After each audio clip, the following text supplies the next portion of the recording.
Hi everyone, I'm Hisnara, the editor of Cheeky Little Careers. Thank you for joining me on this short video recording. I'm really pleased to say that I'm joined by one of my old buddies from Warwick University, Will Pearce, who is a partner at the London office of New York law firm Davis Polk. Will, how are you? Good morning, Hasnara. I'm good, thank you. We both look like we've weathered quite well. Thanks. Yeah, thanks. I'll take that as a compliment, shall I? So we go back, God, decades now, is it? I remember the day that I was on stage with you doing hustings to stand for the student union elections. What a great time at Warwick. I think I started as a first year doing European law. What, probably 20, well, 20, 28 years ago, maybe longer than that now. 1991. Wow. Yeah, but we had a great time. I think it was a really nice group of people, a really different way of learning law. So you remember the whole kind of law in context. Yep. So we didn't do rote learning of black letter law, but it was more, thinking through problem questions, thinking about how to apply the case law, thinking about what was fair, what was not fair, in terms of how the judges made their decisions. But I think we all had a really good time. Yeah, it sounds as though you paid more attention to the studies than I did, but hey ho, that's fine. We both made it in the end though, because you ended up going to Herbert Smith, and as viewers who know me already will know that I went to Linklaters. How was your sort of initial start to a career in law? How did you find it? So I had a great time. I had a really difficult choice, I think, deciding where to go for the training contract. So, but all those years ago, I think students really didn't have the level of information Yeah. and the level of access to probably people like me now as a partner, um, that students coming through the system have today. So that's great for the students coming through now, because you can really you can really sort of get under the skin of a law firm, get to know the characters, get to know the culture. And I think for you and me, it was quite difficult. I see that you've got a copy of Lawyer to Be on the, Yes. pinned up in the background with a little bit of subtle advertising there. But that was pretty much all that we had. So we had, I can remember going into the common room at Warwick Law School and picking up that student special of the lawyer that sort of really didn't have any graphics, but was just a list of, these are the top 25, top 50 firms in the UK, with details of the practice areas and how many trainees they took. So I would say I definitely made the right choice of where to do my training contract. Um, I could tell because the interview was fun, the conversation flowed freely. Um, the two partners who interviewed me were interested in me as an individual, and it was the only place, however many years ago, that I was shown around by a female trainee, which I thought was awesome. So most law firms were relatively stuffy, and the interviews were pretty formulaic. But Herbert Smith for me was really different, and a place that I felt that I could be myself, which certainly through my training contract and when I qualified, was absolutely the case. You didn't feel that you had to be somebody that you weren't really. At what point did you decide that you wanted to move to a US firm? So probably, crikey, I forget when it was now, maybe about 9 years ago. Yeah. Um, I really loved Herbert Smith. I'd had a great time there. I got to experience many different things, worked all around the world. So I worked for a bit in Hong Kong, in Spain. I became a partner, great deals. But I could see, for me as a deal doer, I could see the world changing. Mm. I could see the sort of the increasing importance of the US as a market. Yeah. So at the time, we'd started to see really big US corporates come and look at buying European or UK targets. And I thought that was this is 10 years ago, I thought that was going to be a trend that continued. Touch wood, so far so good. And yes, the US has continued to be an important source of deals. and I thought a US firm, the right US firm, Yeah.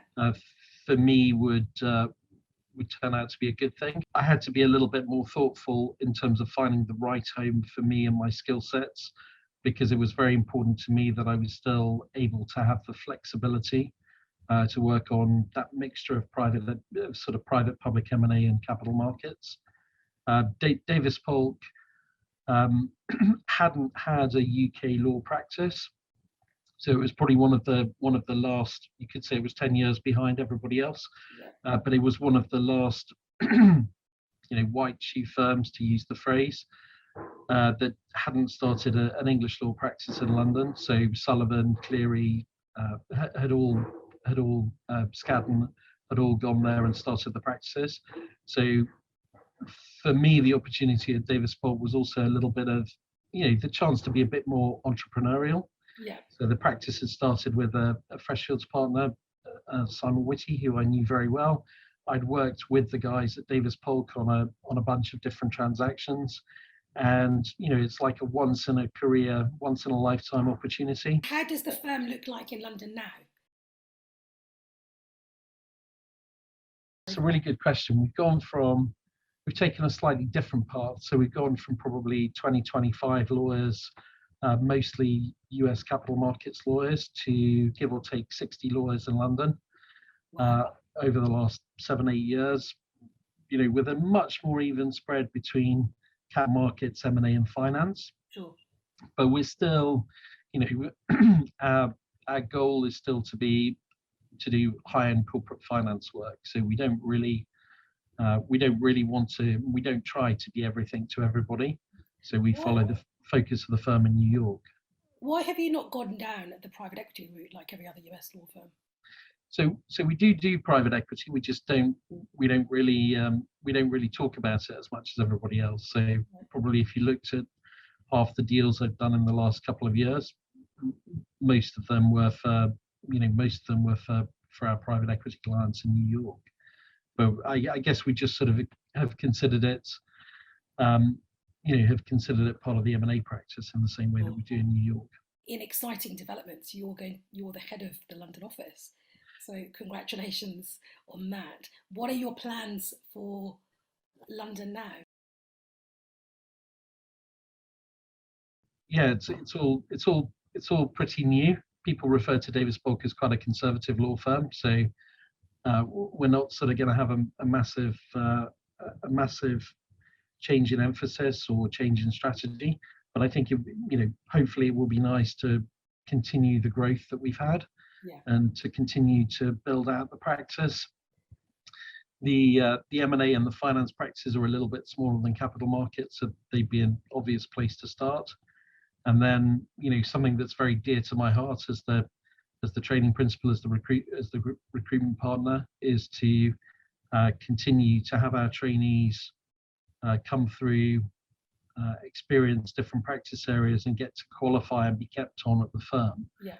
So that organic growth is really, really important to us. What are the sort of common attributes of trainees that succeed at Davis Polk? I would say, number one, there is no one size fits all Davis Polk trainee, so you can't sort of tick a bunch of boxes. We very much look at the individual, and we kind of don't care. We sort of don't care where people have come from, what their background is, but it really is looking for individuals who are smart, who recognise that, so slightly self-selecting, who recognise that we're not trying to be everything to everybody in London. Yeah. So there is that real corporate finance focus. So smart, corporate finance focused, interesting people. So we have lots of different people. We're sort of diverse in what I think is the right sense of the word. So our intakes are roughly 50-50 male, female. So there's the gender balance there. We have a number of people who've had careers before they've joined the firm. Yeah. We have people from all over the world, lots of different nationalities, jurisdictions. The one thing that they have in common is they're all interesting people who are interested in us. Yeah. They want to work hard. They want to get stuck in. They want to take responsibility, yeah. But they all magically all magically kind of play nicely with each other. So we have no time at all for sharp elbows. So that team player thing is really, really important to us here.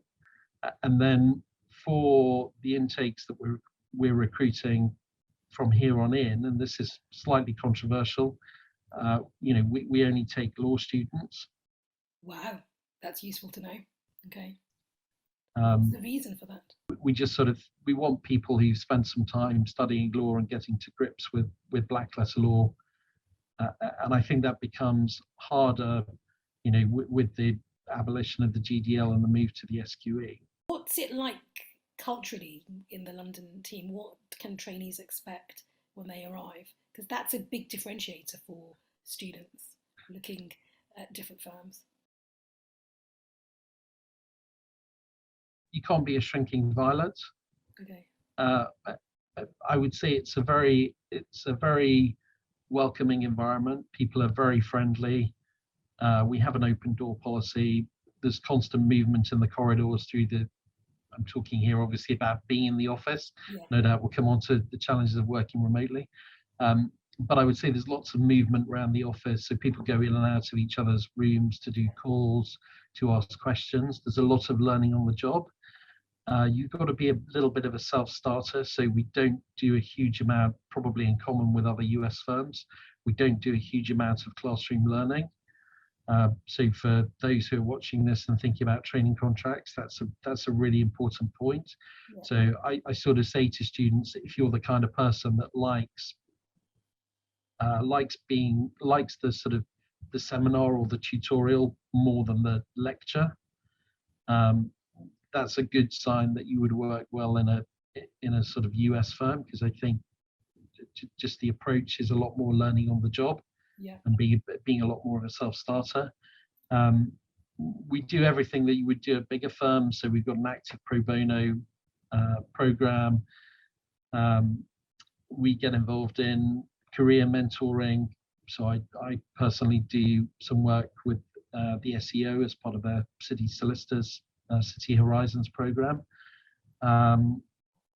We do socials. There's probably a little bit less of a divide between the lawyers and the business services staff, because we're in a smallish office environment. But I think the biggest thing is there's nowhere to hide, so you sort of live and die by the sword, so to speak. Yeah, I was about to say that in a smaller environment, you're very exposed, and it does take a certain type. And I think if you want to be surrounded by lots of other trainees, then you need to go to a big city law firm that have the bigger intakes. Completely, and I think the important thing for the students listening to this is that there is no right or wrong answer. Yeah. So you shouldn't feel pressured to have to jump to a big firm or a smaller intake. Yeah. It really is about what do you guys have got. I mean, students have got so many choices now, which is awesome compared with the choices that you and I had. And I think the important thing is to look quite critically, really evaluate what you want. Yeah. From your training, and work out where you think you will best get that. And that could be you want to be a corporate lawyer or a litigator. You would prefer a big intake or a small intake. Just asking yourselves those two questions to start out with, I think you can kind of cut down the list of potential places to work pretty quickly. Does your London office do any contentious work at all? No, so we've got the benefit of obviously a pretty well-regarded litigation team in New York if we get into trouble, and we also have an English law litigation practice in Hong Kong in Asia. Yeah. But in London we don't do contentious work. Okay, so your trading contracts at Davis Polk are not for people who want to become litigators. Then that's worth flagging. Absolutely. So our trainees at the moment do this short course called the Trainee Litigation Program, together with some trainees from other US firms. But we do not offer litigation. You don't do a litigation rotation. So corporate all the way. Yeah, this is why it's so important to research firms thoroughly. I'd like to think that I'm pretty familiar with law firms, but I had to ask you that question just to remind myself. I thought that would be the case, but things change, and it's so important that given the choice that students have now, it can be a bit overwhelming, and the lazy approach would be just to have a bit of a scattergun, application process where you just see what sticks. But I think if you are a bit more discerning and work out, firstly, as you highlighted, what you want to achieve from your training, then match firms appropriately, you'll get a much better chance of getting interviews, I think. For Davis Polk, you have to, again, like a number of other firms, you have to apply for the vacation scheme, and then we take our trainees from the vacation scheme, which I think is a good way of doing it, because I view that as a sort of two-way try before you buy process. So the vacation scheme students really do test us, and they find out, do they like firm culture, do they think it's a place that they can fit in, and likewise we get to see them interact with their peers and with my colleagues. As we joked before we pressed record, you're the most successful person I know from my sort of cohort at Warwick, especially now with your new title of being head of London. What enabled you to do that? What's the sort of recipe for success? Depends how you define success, Hasnara. If it's Good late point. night, I agree. And late nights in the office and takeaway food, then yeah, I'm winning. But you're very kind. I don't know. So, I can't comment on successful careers in other professions, but I think in law the most important thing. The cynics out there will go, yeah, the money. But I would say the most important thing is to enjoy it. Yeah. So there is no getting away from the fact that whether you go work in a high street solicitor's office, or whether you go work in a smaller city firm, or a US law firm, or a large UK Magic Circle firm, you will end up working hard. And if you're successful, by definition, success is getting more clients and more deals, or more pieces of litigation, and therefore success is getting busier. And I think the key is to pace yourself, to work out pretty quickly what your limits are, to work out whether you're the kind of person that gets stressed or doesn't get stressed. I'm pretty lucky that the only thing that stresses me out is my wife. And maybe my kids sometimes, but that's just a sign of kind of how much they mean to me. But I think kind of working out your natural rhythm, working out what your how best to get the most out of yourself. So are you the kind of person that works better early in the morning or late at night? Do you need to have silly things like understanding how much sleep you need to have? So just taking care of yourself, pacing yourself, and really, really enjoying what you do. So I'm probably irritatingly enthusiastic about my job. One of the goals of Cheeky Little Careers is to encourage firms to be a lot more transparent about what a career in law is really like, so that people know what they're buying into. Especially when you're 19, 20 years old, you don't even know yourself and you don't know what you want. So you have to make a decision so early. It's really important for firms to be honest about what a career in law involves. So two things: the honesty, I completely agree with. So it's not all a bed of roses. If you want to do, you don't get to do the best deals or the best pieces of litigation. Clocking off at 4 o'clock, because we work in a service industry, and ultimately our clients want availability. They want to know that you can turn things around quickly. They want to know that they're working with people who are very able. They also want to work with people that they like. So if your job makes you really miserable, your clients your clients have got a pretty good radar for that. So all of those things mean that you've got to be pretty committed. But it's a brilliant career. I think you and I are both people. So we like people. I love the fact that a legal career, in very broad part, as a partner, involves taking somebody who's a bit green around the ears, but who you can see the potential in, and investing the time in them to help them learn, to help them become a better lawyer, to develop their skills. And then, I take a massive amount of pleasure. We haven't been able to obviously have big get-togethers for the last 18 months. So I recently managed to host a dinner, socially distanced, of course, for my future trainees, my current trainees, and those trainees that have just qualified. Nice.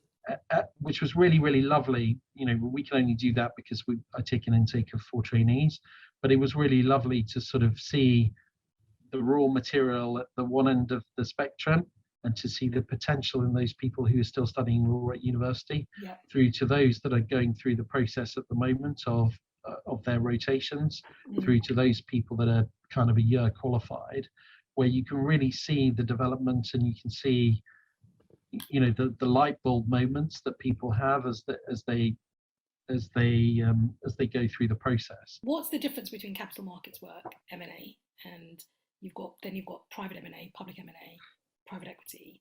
If you had to sort of summarize them in different chunks, just so that students understand how the work differs slightly.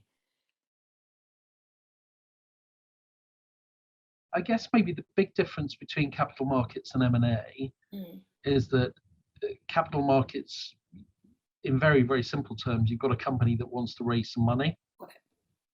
And you've probably got an investment bank that's there to help the company raise the money.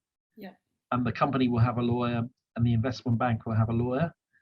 But and there are certain points that you negotiate, but in the round, it's a pretty collaborative process where you're agreeing relatively standard documents. There'll be a small number of points where there'll be commercial differences between the parties that you negotiate, but you're all together going on a journey with a common goal, and with a view probably to getting a disclosure document, so a prospectus, a review drafted together, reviewed by a regulator together, and approved to allow the company to raise the money, whether it's through, you know, issuing shares or issuing debt instruments. And so that's quite collaborative. I guess with an M&A transaction, you generally have, in very simple terms, you've got a buyer, you've got a seller, you've got the lawyers on either side, and yes, you're all in a room, or you're all on a Zoom call talking to each other because the buyer and the seller want to do a deal, but there's a lot more of a spectrum in the middle. You know, you could end up with a 100% buyer-friendly deal or 100% seller-friendly deal. You know, we kind of probably, of course, I should say, we always end up at the 100% buyer or seller, depending on who I'm advising. But no, not biased at all then. The brutal reality, just you heard it here first, is that you usually end up somewhere in the middle. And it will either be slightly buyer-friendly of centre or seller-friendly of centre. But there's a lot more sort of tactics. There's a lot more negotiation. It's probably a little bit more adversarial. And obviously at the other extreme, you've got a career as a litigator, which involves taking somebody else's arguments and completely destroying it to the point where, you know, you kind of hopefully reach a settlement with them and the litigation goes away. That's really nicely summarised, actually. And then just to close the circle off, public M&A involves companies that are listed on a stock exchange. Private is, as the name suggests, companies owned by private individuals, whether that's an entrepreneur or a family. And then you've got private equity deals where one of the parties would be a private equity house, often known as a sponsor. So what would a trainee typically do on a capital markets deal? So here a trainee gets quite a bit of responsibility, actually. So they'll get stuck into drafting parts of the prospectus. They will run what we call the verification process. You find that us corporate lawyers have got lots of fancy words for different things. Verification is just another word for fact checking. So whenever you publish a public document, you obviously need to check that the contents are correct. So the trainees will do some of the drafting, the fact checking. Then they'll always help out with the corporate approvals that are required. So a little bit like, if you want to buy a house, you got to go to the solicitor and sign the documents in front of the solicitor. You want to do a corporate deal, there are all kinds of formalities that the directors who run the company have to go through. So the trainees will be an integral part of leading on preparing those corporate authorities. Legal opinions, so trainees will do the first draft of legal opinions. For those that don't know, in certain transactions, investment banks or lenders will want a formal confirmation that the company's complied with those legal formalities, and so we set that out in a legal opinion that's issued by the law firm. Yeah. In the context of a capital raising that goes to US investors, law firms will give what's called a disclosure opinion to confirm that the content of the document doesn't omit any material facts, doesn't include any material misstatements. Again, the trainees will get involved in the due diligence there, so they'll sort of touch pretty much every part of the deal. One final question: what are you working on at the moment? Anything exciting? This year has been a complete roller coaster ride. So 2021 has been super busy. So I had a first half of the year a serious number of private M&A deals, private equity investments. We signed up, and then I worked on the IPO of Made.com for the company, which for me was a lovely deal to work on because as you know, I like a little bit of shopping, and I first shopped at Made a large, quite a while ago actually. So when the chance came up to advise the company on its IPO, I was super enthusiastic about that. Yeah. So that was a brilliant deal. They were a lovely client, a really good in-house legal team there. So we did the IPO of Made.com. I've done a few capital raisings for companies that have sought to fill in holes in the balance sheet as a result of COVID. So probably the most recent one over the summer, I was working opposite Freshfields on the refinancing of Eskin, who operate London Southend Airport. Okay. So that was an interesting deal. And then between now and Christmas, pretty much everything has switched to public M&A. So I think at the moment I've got sort of 4 or 5 public M&A transactions. Any that are public that you can mention? None that are public yet. Okay. So one takeover of a UK company, and then probably 3 or 4 cross-border public M&A deals. So we'll do the kind of the UK work here. Sure. So the traditional work, same as the Magic Circle, but then we'll also get involved in quite a lot of international cross-border deals where maybe the transaction agreement's governed by English law. Okay. That's just again another slight difference, UK versus US firm. So the advice for any students looking to apply to your firm for a VAC scheme, to look out for any announcements on these deals that are hopefully going to sort of follow through to completion. Yeah, so I mean, not particular to Davis Polk, but I would say, one final word of advice to anybody looking for a training contract, or even, to be honest, lateral associates looking to move firms. Make sure you look really closely at the kind of work that the firm does. Yeah. Make sure you do your research on the partner that's going to interview you. Because if you can talk about the deals that they've worked on in the last 12 months, that's a massive brownie point, because it shows that you're interested. It shows that you understand the kind of firm that you're going to work at, the kind of work it does. Yeah. And that's a great thing to be able to do if you want to successfully interview. Great.